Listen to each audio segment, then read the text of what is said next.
صوت الغد. لأي تعليق، سؤال، اقتراح أو أغنية بتحبوا تسمعوها اتصلوا بسوزان 97474764. واتساب +61 46 888 1620 أو إيميل susan@صوتالغد.com.au.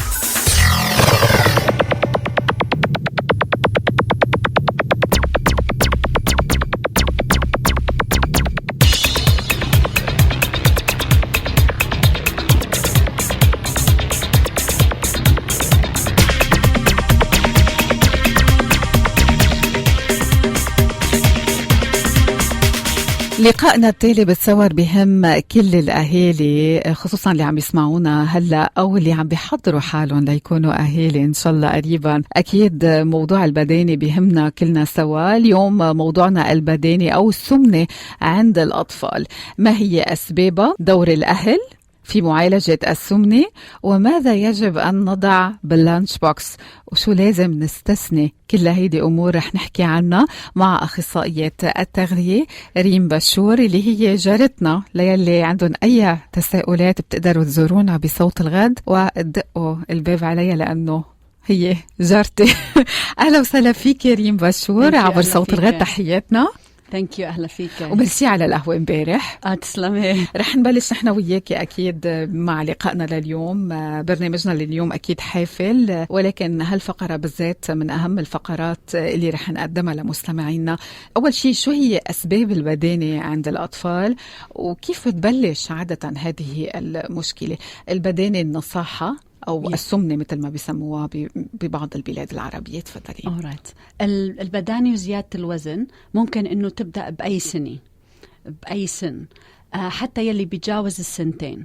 هلا أظهرت 2011 ل 2012 Australian Health Survey للأطفال يلي بيتراوح أعمارهم بين السنتين وال17 سنة إنه 1 من كل 4 طفل أسترالي بيعانوا من زيادة الوزن. 1 من بين كل 4 أطفال أسترالي بيعانوا من زيادة الوزن. 18% منهم وزنهم زايد، و7% منهم بيعانوا من النصاحة. هلأ مجموعة من العوامل ممكن أنه تسبب هالبدانة، من ضمنهم عدم توازن الطاقة. شو هذا بيعني؟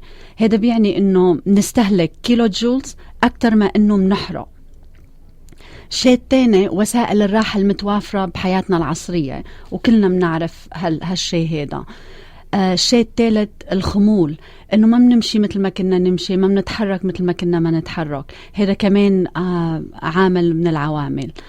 كل هالعوامل هيدا خصوصي بتأثر خلال مرحلة الطفولة والمراهقة، وبتأدي إلى نسبة عالية كتير من هالأفراد هيدا إنهم يكبروا ويصيروا البدناء البالغين. نعم. تمشي من التشايلد هود لوقت اللي بيكبروا. نعم. أو هيدي كمان مشكلة. تحدثتي عن أمور كتير مهمة بنستفسر أكتر عنهم قبل ما ننتقل مع السؤال الثاني. قلتي بمحور حديثك إنه 1 من بين كل 4 بصفوف الصغار بيعانوا من البدانة بأستراليا من السمنة، وهيدا العدد كتير كبير، إنه يعني مشكلة كبيرة. ثانيا قلتي الخمول. بدي أتوقف عن كلمة الخمول. الكسل عند كتير من الولاد اللي ما لهم جلادة يتحركوا، وسبب رئيسي لذلك استخدام الكمبيوتر، الآيباد، الألعاب بالبيت. يعني ولادنا يمكن هلأ ما بقى كتير يطلعوا لبرا ويمارسوا الرياضات اللي نحن كنا نعملهم نحن وصغار. اليوم الكمبيوتر هو احتل كل شيء، فبتلاقيهم قاعدين عم بيتفرجوا يا أما على التي في يا أما عم بيلعبوا جيم بالكمبيوتر. وهلأ بوكيمون شوي عم بيخليهم يتحركوا، البوكيمون جو، بس انه كمان في له مخاطر. نحن بنسمع انه ما يلعبوا ما يتأذوا، لانه ما يطلعوا لوين رايحين وين ما يمشوا. هذه مشكلة. وكمان الالعاب اللي بيلعبوها بالبيت على الكمبيوتر كمان هذه بتأدي انهم يقعدوا لفترة طويلة، وبعدين بيقعدوا بلا ما يحسوا كم ساعة قعدوا، يقعدوا 2-3 ساعات. والدراسات وجدت انه مو لازم تقعد بهالفترة الطويلة تتفرج على التي في يا اما تلعب على الكمبيوتر وهيك شغلات، لانه كمان بتأثر على ذهنك. أكيد. على عقلك. ان هي شغلات كمان تانية، في امور تانية كمان انه بتأثر الشخص فيها. منه وقت بيكون قاعد كل وقت بصير ياكل اكتر. ايه اذا حط اذا حط الاكل، اذا حطي اكل قدامك، واذا هالاكل هيدي كمان هو الاكل الهيلثي والمو هيلثي، اذا اكلت كتير منه بيزيد وزنك، بس اذا حطي هالاكل جنب منك وقاعدة ما تتفرجي بلا ما تحسي بتصيري تاكله. وهيدا شغلي نحن ك خبراء التغذية منقولها للأهالي، منقولها للأطفال، منقول لهم إنه مو لازم مثلا ياكلوا هني وما يتفرجوا على التي في، ولا ياكلوا هني they not aware of what they doing، لأنه ليش كإنسان ما بتنتبه نعم تاكله. خلينا نتابع نحن وياك حوارنا لليوم. متى يصبح وضع الطفل بحاجة للتدخل الطبي؟ alright. هلا بتحدث السمانة نتيجة لزيادة استهلاك الطاقة على المدى الطويل بالنسبة لاستخدام الطاقة لنفس الشخص. وشو هذا بيعني إنه هالطفل بيستهلك الكثير من الكالوريز بالنسبة لكمية النشاط يلي هالطفل بيعملها خلال اليوم وخلال الجمعة. هذا بيؤدي لتراكم هالدهون الزايدة، ولهالسبب هذا من المستحسن إنه زيادة الوزن أو زيادة الوزن إنه تتعالج من بدايتها، من بداية هالمشكلة إنه نعالجها. أدلة كتير من عدد متزايد من الدراسات أشارت إنه علاج البدانة قبل سن البلوغ قد يكون أكثر تأثيرا على الوزن النسبي للشخص أو للطفل على المدى الطويل. شو معناته؟ إنه إذا أعطينا لهالشخص نفس العلاج قبل وقت اللي بيكون طفل، بوزنه والهيلث تبعه بيتحسن أكتر، وبيجاوب أكتر لهالمعالجة عن أنه نعطي نفس المعالجة بس يصيروا بعد البلوغ أو بسن البلوغ. هذه الدراسات هيك شافت. فإذا الاكتشاف المبكر له وأنه يتعالج بوقت مبكر أفضل بكتير، أفضل ما أنك تنتظري للبلوغ وبعد سن البلوغ. وإخصائي التغذية أو الطبيب باستطاعة أنه يستعملوا growth charts من شان أنه يقيموا وزن هذا طفلك ويشوفوا أنه وين مرحلة الوزن لطفلك على الجروث تشارت. إلى أهم محطة من حوارنا لليوم، دور الأسرة اللي ممكن يلعب بحياة الطفل، وذلك في معالجة السمنة ومعالجة زيادة الوزن لدى الأطفال. هلأ في فرق بين زيادة الوزن والسمنة. السمنة عندما بيكون عم نحكي عن مشكلة كتير كبيرة، زيادة الوزن ممكن يكونوا كم كيلوغرام، يعني الحل بيكون أبسط بكتير. فإذا ما هو دور الأسرة اليوم؟ أوكي، التأثير الرئيسي بنظام الغذاء ونمط الحياة عند الأطفال المدارس الابتدائية هن الأهل. هذا مهم إنه العالم تعرف هالشيء. هذا الأهل هن قدوة، ولهالسبب لازم يحاولوا إنه يكونوا قدوة حسنة من خلال اختيارا الأكل الصحي، لأنه هالطفل بيميل إنه يتبع سلوك الأهل. كل الأولاد بدها تكون مثل أمه وبيها. الأم والبي هني قدوة لهالأولاد. اختيار الغذاء الصحي والقيام بأعمال أكثر نشاطا بتعود بالنفع مو بس على هالطفل، على جميع أفراد الأسرة. ولهالسبب هذا من المستحسن إنه جميع أفراد العائلة تشارك بهالتغيير. إذا كل أفراد الأسرة غيرت حياتها لنمط حياة صحي، هالأطفال يلي بيعانوا من زيادة الوزن أو النصاحة بيوجدوا أنه من الأسهل أنني يحققوا هالوزن الصحي ويخلوه صحي لفترة لك حياة كلها. هلأ بيجوز تقولي أنه كيف فيهم يعملوا هالشي هذا؟ الأسرة فيها تعمل تغييرات على العادات يلي الغذائية اللي بتعملها ضمن البيت من خلال الحصول على مشورة التغذية الجيدة من اختصائي تغذية. مثلا تناول المزيد من الفواكه والخضار. يعملوا هيك شو فيني يبلشوا انه يعملوا هدف انه نحن بدنا نتناول 5 حصص من الفواكه والخضار كل يوم. الشيء الثاني اللي ممكن انهم يعملوه انه يتبضعوا بعناية. معناته انه ما تخلي او ما تسمح لهالأطعمة الجانك انه تدخل على عربية تسوق، يعني الشوبينج بدراسة. absolutely اللي بتحطيه بالشوبينج ترولي بدك تاكليه بالبيت. يعني ممنوع تحطوا تشيبس بالترولي، ممنوع تحطوا اللوليز بالترولي. انتبهوا يا جماعة. خلينا نكمل. المودريشن زعلت كتير يا سوزان. أو أهم شيء عندي بترولي. كملي. كمان لازم تاكل وجبة فطور صحي يوميا. ترويقة. Thank you for that. هيدي لإلي موجهة. أكيد هذه حكينا فيها من امبارح كمان شوي. ولازم تنتبهوا لأحجام أو كمية الطعام المأكولي. نحن بنقلها بالإنجليزي food portion sizes. فإذا الكميات اللي بناكلهم تأكدوا إنه ما كتير، حتى وين تاكلوا شيء healthy كلوا in moderation، مو in moderation، كلوا بحجم مناسب. إنه مثلا إذا الهول grain meal healthy، بس إنه ما تاكلوا مثلا 5 6 7، كلوا in moderation لكل وقت فطور أو عشاء أو غدا أو something، نسبي مثلا قطعتين خبز. نعم. هول ميل. فإذا دور الأسرة كتير كتير مهم. ذكرتي أمور كتير مهمة، إنه نعمل الشوبينج بدراسة كيف ما كان، ننتبه شو عم نشتري على البيت، نركز أكتر شيء على الفاكهة والخضار، ياخدوا الأولاد 5 حصص بنهار، نجبر حالنا على هذا الموضوع. بالإضافة لهيك كمان في دور للمدرسة. المدرسة كمان بتقدر تلعب دور كتير مهم بالنسبة لها الموضوع. أكيد. المدرسة شو ممكن أنها تعمل لحتى أول شيء يحافظوا على وزنهم، يبعدوا عن مشكلة السمنة والبدانة، وخصوصا أنه هون يعني بأستراليا الحكومة عم تتكلف مبالغ طائلة كرمال السمنة والبدانة. مزبوط. ما أكيد. كتير منيح إنك سألتي هالسؤال، لأنه ما بدي الأهالي والكوميونتي تفتكر إنه حل هالمشكلة هو حل بس للأهل، لأنه حل هالمشكلة البدانة إلى العديد من العوامل، والبيت والوالدين هن بشكل جزء من هالحل. المدارس بتقدر تحسن التغذية والتنوع بالطعام الموجود بالسكول كانتين من خلال جلب خبيرة التغذية للنظر إلى المنيو والفود تشويسز يلي بتنعرض لها الأطفال بالمدرسة. الشيء الثاني يلي ممكن ينعمل هو تحسين فرص ممارسة النشاط البدني بالمدارس، وكمان عدم لازم كمان المدرسة تدعم هالبرامج الصحية مثل منشن and موف لمرحلة ما قبل المدرسة، البري سكولز، يا أما الكرانش اند سيب. هذا الشيء كمان المدرسة فيها تعمله. أصلا بالمدارس في عندهم بروجرام للرياضة، يعني أنه بيمارسوا الرياضة بانتظام مرتين بالأسبوع، وعم بيجبرون للأطفال على هذا الموضوع. والأطفال اللي ما بيمارسوا الرياضة وعندهم خمول بيتقاصصوا لو صح التعبير إذا ما عملوا رياضة. فإذا الرياضة كتير مهمة بالمدرسة.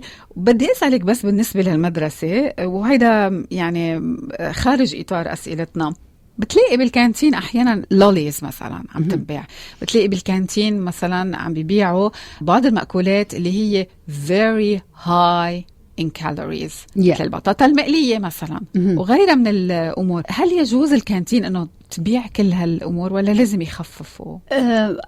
لازم يخففوا، بس كمان حسب تشوفي شو الشغلات التانية اللي بيبيعوها. في نسب عندك فيك تقولي مثلا green amber and red مثلا، إذا بدك تقولي لكل أكلة كيف بدك تصنفي الأكل المباع. في يعني يقدروا مثلا يجيبوا 1% مثلا من الأكل هو ريد، معناتها هالشيبس المقلة أو هالهاي لولي، بس مو كتير، مثلا maybe 1 or 2 of them.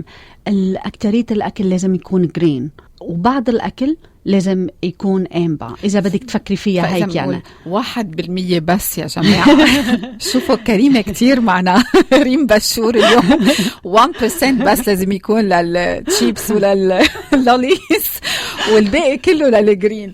خلينا نكمل نحن وياكم. تناولنا طبعا دور الأسرة، دور المدرسة، وهلأ للشق الأهم من هذا اللقاء اللي هو كناية عن اللانش بوكس. الأم اللي عندها 3 أو 4 أولاد ويمكن أكتر من هيك أو يمكن حتى أقل، شو لازم تحط باللانش بوكس؟ شو هو صحي لأولاد؟ أكيد كل أم بهمها صحة أولادها، وأحيانا الأولاد كمان بيكونوا كتير متطلبين، ومعظم الأمور اللي بتحطيهم باللانش بوكس ما بياكلهم الطفل، لأنه بكل بساطة مش حاببهم، بفضل أنه يشتري على أنه يأكل كل شيء موجود باللانش بوكس. فشو بتنصحي الأم؟ شو لازم تحط باللانش بوكس وشو لازم اللانش بوكس ما تحتوي عليه بالمرة؟ All right, you're ready for this, Suzanne? The do's and don'ts. But are you ready for this? I am ready for that. alright. اللانش بوكس الصحي لازم يكون فيه 6 عناصر: المياه، منتجات الألبان، اللحوم أو بديله، الفواكه، الخضار، والحبوب. مثلا بدي أعطيكي مثل على healthy lunch box لطفل أو حتى لأدلت really. مثلا شرايح لحم أو دجاج على خبز الهول ويت، شرايح جزر، maybe شرايح تفاح، إنه بتنقي الخضرة اللي أنت بتحبيها، ما في داعي تكون إنه جزرة أو تفاحة. حليب أو لبن وقنينة مي. قنينة مي هودي هن بس إنه فيك تغيري شيء. وين التشيبس والبسكيتس؟ أما هلا بدنا نحكي بالشغلات اللي ما لازم تحطيها في زعلانة كتير سوزان، سوري. تشيبس وشوكولا وبونبون، انه الولاد بيطلعوا باللانش بوكس. Is that what I'm gonna have? Do you think I'm a rabbit? لا، فيكي تاكلي كيوكمبر، no worries. أنا قلت لك ما ضروري جزر. إذن do's. What about the don'ts? The don'ts. alright. بحب ذكر الأهل إنه معلش يقولوا لا للشغلات، لطلبات أكل الجنك فود. كتير فاميليز بتفتكر إنه ما بيقدروا يقولوا لنا ولا أولادهم لا، هيدا لا only part time. أنا لاحظت هالشيء هذا لأنه بعمل community presentations and we do discuss things like that in the presentation. So you can say no to junk food مثل المشروبات أو الأطعمة الحلوة. أطعمة مثل هذه لازم ما تكون إنه تنترك ينترك أكلها لهالمناسبات الخاصة، وما لازم تكون عنصر من عناصر اللانش بوكس اليومي. كمان أكل الكثير من هالأطعمة يمكن أنه يؤدي إلى زيادة الوزن وتسوس الأسنان. هذه كمان مشكلة تانية. نعم، بدي أسألك ماذا بالنسبة للميوزلي بارز؟ يمكن قلتي بمحور حديثك أنه شرائح لحمة مع هول ميل بريد. هول ميل ولا استعملتي كلمة تانية قلتيها؟ يمكن هول ميل، هول جرين. فإذا هذا صحي أكتر. ماذا بالنسبة للميوزلي بار مثلا أو البروتين بارز؟ بتحبزيها فكرة البروتين بارز والميوزلي بارز للأولاد ولا ضد هذه الفكرة؟ هلا كتير عالم هلا الماركتينج لهالاشياء هيدا بتخلي الاهل يفكروا انها هيلثي. هي ما هيلثي لانه فيها كتير a lot of fat or a lot of sugar. والشوجر كمان عندنا healthy sugars and unhealthy sugars. مثل شو بعطيكي مثل ان الهيلثي sugars مثل السكر اللي بالتفاحة، السكر اللي بالبرتقانة، اللي بالموزة. ان unhealthy sugars is the white sugars. هذا صح. ان unhealthy sugars is like the white sugars, the sugars, the added sugars and هذا. So هالبرودكتس هذا صحيح الماركتينج تبعيتن بخلوكي تفكري انها healthy but they are actually not healthy. إن أكتريتها not healthy. فيستحسن إنه نستبعد الميوزلي بارز والبروتين بارز. البروتين بارز كمان إذا بتطلعي عليهم إنه they are very high in calories. يعني very high in calories. فالواحد لازم ينتبه كتير إذا كان بده يأكل تنقول بروتين بار ومن بعدها بده يأكل وجبة غذائية بتبقى كارثة. يعني مزبوط. والبار صغير بتاكليها ما بتشبعي. then you're having so much energy. and وحكينا هذه بالسؤال الأول والثاني. a lot of energy in. نعم. and you're not getting rid of it, you're not burning it off. طيب بدنا نحكي عن أمور كتير مهمة. thank you لكل هالتفاصيل اللي ذكرتيهم بالنسبة لللانش بوكس. قلت اللبن، في لبن محلى وفي اللبن العادي. ضد فكرة اللبن المحلى ما هيك؟ السويت وانس لازم يكون اللبن العادي. ونحن بنفضل اللو فات، اللبن اللو فات مثل الحليب كمان. you know you've got the skim milk things like that ونفضله أكتر. بس أكيد مو المحلى لأنه بنرجع لنفس الفكرة للباز. هاللبن هيدا healthy بس وقت اللي بتحليه ما تحطي له a lot of sugar which is unhealthy sugar. ما تزيدي هالenergy in is very high. وما فيك تبرن. So في- you go back to the same idea. في كتير أولاد بيشكوا من مشكلة إنه إذا عملتي لهم أي ساندويتش تنقول مثلا تشيكن أو حتى شرائح لحمة it gets soggy sometimes especially إذا حطيتي لهم مثلا خضار معهم مثل مثلا الخس البندورة it gets soggy in the lunch box. ومع الطقس يمكن هلا الطقس بيساعد شوي بس إنه بالصيفية بتبقى مشكلة. شو بتنصحي بهالمجال؟ هلا في شغلات في الأهل دي يعملوها. مثلا ما في داعي تحطي البندورة جوات الساندويتش، فيك تقصي البندورة بكنتينة صغيرة وتحطيها على جنب. فيكي مثلا بدل ما تحطي بندورة حطي خس وخيار، وحطي مثلا خسي على الجهتين من الساندويشة والخيار بالنص. أوكي. هيك ما بيعملها سوغي. وكمان اللانش بوكس مو انه بس للساندويشة.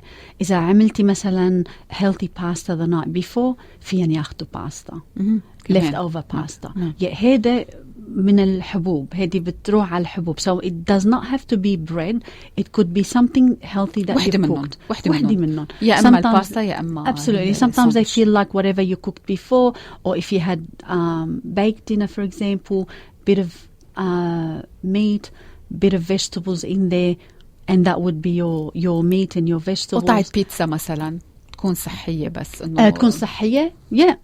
So مو إنه بس ساندويتش، يعني you're not restricted إنه بس تاخدي ساندويتش تبع الأولاد. رانيا بعتي السؤال بتقول إنه ابنها عم بيواجه مشكلة من النصاحة، بتقول إنه بحب كتير المعجنات، كيف بدها تعمل أي شيء تتخفف من هذا الموضوع؟ المعجنات اللبنانية مثل مثلا الزعتر الجبنة تعملها بالبيت. هي بتعملها بالبيت. فيها مثلا ترقق المعجنة. العجينة تبقى رقيقة. بدل ما تسمكها ترقق أدقى فيها and خليه مثلا ياكل خضرة معه. So I don't know what type of معجنات. زعتر، معجنة زعتر مع سالد أو مع خيارة جبنة. مع whatever أو جبنة. جبنة بس يمكن يكون لو فات. لازم يكون لو فات. فإذن هذه نصيحتك لها. أنا بدي أشكرك على كل هذه المعلومات. تناولنا أهم ما يجب أن تتناوله وأنه نوضعه باللانش بوكس. السمنة ممكن كمان أنها تتسبب بمشاكل نفسية بسبب تنمير على الأولاد، الاستهزاء بشكلهم بالمدرسة. حالات كتيرة موجودة من هالنوع بمجتمعنا. أكيد. كيف يمكن التطرق إلى معالجتها برأيك كخبير التغذية في هذا المجال؟ هلأ هالاعتداء والإساءة للآخرين هي مشكلة خطيرة كتير. للأسف الأطفال يلي بيعانوا من زيادة الوزن أو النصاحة أكترية الأحيان بيكونوا عرضة للتحرش والاعتداء عليهم من قبل يلي بيحبوا ممارسة هالاعتداء والإساءة للآخر. 1 من كل 6 أطفال أسترالية بيتعرضوا لهالمشكلة أسبوعيا. هالاعتداء بيضر الطفل جسديا وكمان نفسيا. هالاعتداء بجوز يخلي هالأهالي يشعروا بالقلق على أولادهم، وبعدين بيقولوا لن ما يشاركوا مثلا بالنشاطات اليومية مثل الرياضة بالمدارس. وكمان الطفل بيصير يحس very shy، بيخجل يلعب مع رفقاته، بيخجل يلعب بالمدرسة بالأوقات الرياضية. بيحاول ما يروح ويلعب. ليش؟ لأنه خجلان، لأنه بيعملوا هالاعتداءات. بيخجل بيقول حدا بده يضحك علي، حدا كذا. بيحاول انه يطلع من هاللعب الرياضي بالمدرسة، اللعب الركض مع رفقاته. كمان بيهرب من انه مثلا يروح على محلات بتقدم الرياضة. كل هذا بيأثر كتير. بس للأسف هادي بتنتج انه وقت اللي بتعملي هيك ما بيساعد هالطفل، بيفاقم المشكلة، بيكبر المشكلة، ما بيصغرها، لأنه ما بيخلي هالطفل إنه تساعده إنه يسيطر على هالوزن. لأنه إذا الأكل ما يقدر كتير يسيطر عليه، وكمان ما يلعب رياضة، فإذا مشكلة امتناعه عن الرياضة بسبب استهزاء الآخرين وبسبب كمان لأنه منه حاسس confident enough يمكن بجسده وشكله. فيمكن هون كمان حكينا قبل شوي عن دور المدرسة إنه توقف شيء اسمه استهزاء وتوقف البولينج يعني مزبوط أو شغلات تانية. هيدي شغلة بس وحدة فيها الأهل والشخص فيها يعملوها ويحاولوا إنه يخلوا هالولد يبقى على الإكسرسايز مشان يقدر hopefully يساعد. وحكينا عن دور الطبيب اختصاصية التغذية وعلى الطبيب، دور الطبيب من الأسئلة اللي قبل. كمان في أشياء تانية ممكن إنه تنعمل لتساعد على منع هالمضايقات. منا إنه هالشخص مو لازم يتجاهل هالاعتداءات لأنه ما رح تروح لحالها، وبيجوز إنه تزايد سوءا وهذا بيعملها even worse. شيء تاني إنه لازم يخبر شخص بيثق فيه مثل المدرس، المدير، الأهل أو صديق. إنه يحتفظ بسجل أو هو أو أهله كمان عن النصوص أو الرسائل أو الأشياء السيئة يلي كانت تنقله. ولازم تطلع الأهل والولد على الانتي بولينج بوليسي بالمدرستون. هذا بيخليهم وبيقلهم إنه شو لازم هني مدرستهم تعمل لتوقف البولينج. وحاول إنه يتصرف هالطفل بثقة حتى لو كان إنه ما بيشعر فيها. بس كمان بدي أذكر إنه هالاعتداءات على هالشخص ما خطأه لهالشخص، وإنه ما حدا لازم يتعرض للاعتداء والإساءة من أي شخص تاني طبعا. وفي أشياء مثل ما حكينا خلال كل هالانترفيو، عندك أخصائية التغذية، عندك الطبيب، عندك المدرسة، عندك الأهل. كل هذا بيشكل helping hand للأهل والولد إنه يتغلب على البدانة أو السمنة we control it. والتحكم كمان بالموضوع. كلام رائع. أكيد الاستقواء والاستهزاء تنمير أمر يعني كتير بشع بالمدارس، بس عم بيصير بغض النظر هذا الموضوع. هو بالعموم الطفل اللي هو بيعاني من البدانة بيكون حزين بداخله ومتضايق، وأحيانا بتلاقي أطفال بياكلوا healthy food ونصحين يعني بيعانوا من البدانة، وهيدا hereditary بيكون شيء وراثي بالعائلة. الوالد والوالدة من الأشخاص اللي بينصحوا بسرعة. هؤلاء الأشخاص يمكن لازم يعتمدوا نظام آخر كليا. في هذا البرسنتج صغير كتير، genetic كتير صغير البرسنتج من العالم. ومزبوط وقت اللي بتشوفي الآباء نصح بأنه مثل ما قلنا الآباء أو الأهل هني قدوة. يلي بيعملوه الأهل الولد بيعملوا. إذا الأهل ما يأكلوا هالأشياء هيدا وما يعيشوا هالحياة هيدا، الولد بيفولو. شغلات مثل ما قلنا يلي ممكن إنه تنعمل إنه تشوفي طبيبة اختصاصية التغذية، طبيبك. إذا الولد صغير كتير كمان البيدياتريشن. كمان إذا الولد مثلا صار للبولينج كمان السايكولوجيست or maybe the counselor at school. That's somebody who's very, very important to be part of that team. جزء من التيم هذا يعالج هالطفل ويساعده